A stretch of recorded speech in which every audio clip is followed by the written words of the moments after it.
75 hard challenge day number 2. कालचा जो दिवस होता तो एकदम परफेक्ट होता. जे आपण एक दिवस करतो ते कन्सिस्टंट करणं थोडंसं डिफिकल्ट राहतं. तर मॉर्निंगला मी चिया सीड्स विथ हनी घेतलं, लेमन नव्हतं आज त्यामुळे. आणि आता जिममध्ये आलोय, वर्कआउट त्याच लेवलचा करायचा, फुल फोकसमध्ये, फुल इंटेन्सिटी. आणि आपण जो वर्कआउट करते सध्या तो खूप जास्त हेवी नाही करत आहे, नॉर्मल लाईट वर्कआउट करत आहे. तर आजचा वर्कआउट करून फिनिश करूया आणि आज मे बी मार्केटिंगला जावं लागेल. चला सुरुवात करूया.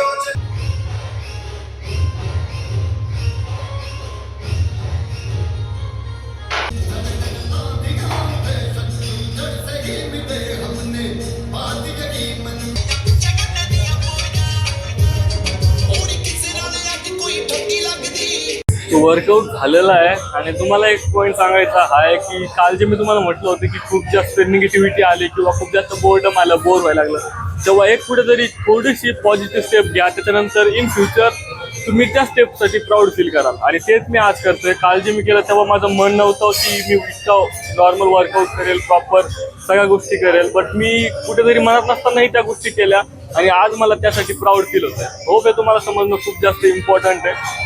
त्यामुळे जेव्हा पण असं काही वाटेल, सॅड वाटेल किंवा बोर्डम येईल किंवा काहीच करायची इच्छा होत नाही, तेव्हा कुठेतरी एकच फक्त पॉझिटिव्ह स्टेप घ्या.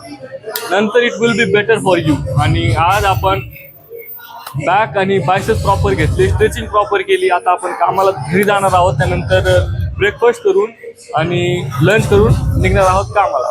चला जाऊया. Biceps pump.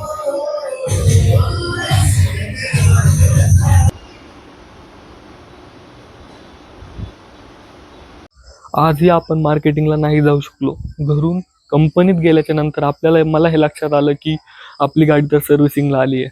त्यानंतर मी गाडीला घेऊन होंडाच्या शोरूममध्ये गेलो, पण तिथे एक आश्चर्यजनक गोष्ट अशी होती की खूप भयंकर गर्दी होती. आतमध्ये जाण्यासाठी जवळपास 1 ते 1.5 तास लागला. आणि त्यानंतर माझ्या अजून एक गोष्ट लक्षात आली की आपल्या गाडीची 3rd सर्व्हिसिंग आहे, त्यामुळे गाडी आज भेटणार नाही. त्यामुळे मी असं डिसाईड केलं की गाडी तर शोरूमलाच लावणं पडेल. आणि गाडी जशी शोरूमला लावली, शोरूमच्या बाहेर आलो आणि लगेच लिफ्ट भेटली. त्यामुळे पहिली लिफ्ट घेऊन मी आलो मोतीबागपर्यंत, सेकंड लिफ्ट घेऊन मी आलो अंबट चौफुलीपर्यंत आणि 3rd लिफ्ट घेऊन मी पोहोचलो डायरेक्ट कंपनीत.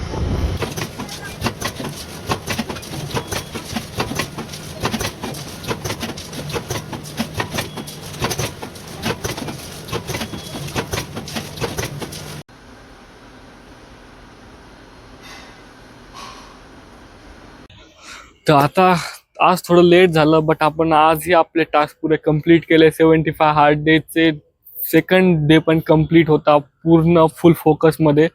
पॉझिटिव्हिटी थोडीशी कमी झाली होती, मध्ये थोडंसं डिस्ट्रॅक्शन आलं होतं, बट रिफोकस केलं, माइंड शिफ्ट केलं, त्यामुळे थोडीशी हेल्प झाली.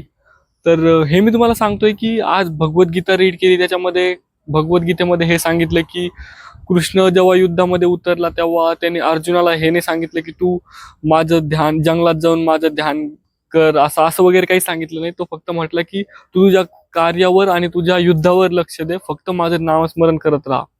बस एवढंच होतं. आज ही 10 पेज रीड केले, सगळे टास्क कंप्लीट केले, मेडिटेशन केलं, वर्कआउट केला, काम पण केलं आणि आपण इंग्लिशवर पण काम केलं. तर होप तुम्हाला हा व्हिडिओ जर आवडला असेल, डझंट मॅटर तुम्ही लाईक करता किंवा नाही करत, कारण मला कुठल्याही हालतमध्ये 75 हार्ड कंप्लीट करायचं आहे. वॉटर इनटेक परफेक्ट होता, डाएट प्रॉपर नाही होऊ शकत, बट मी माझ्यापर्यंत पूर्ण ट्राय करत आहे कॅलरी सरप्लसमध्ये राहण्याचं. तुम्हाला जर कॅलरी सरप्लस माहीत नसेल तर कमेंटमध्ये कळवा, मी तुम्हाला नेक्स्ट व्हिडिओ नक्की त्याच्यावर बनवेल. आणि होप एवढंच होतं. भेटूया तुम्हाला नेक्स्ट व्हिडिओमध्ये. तोपर्यंत फिट राहा, हिट राहा.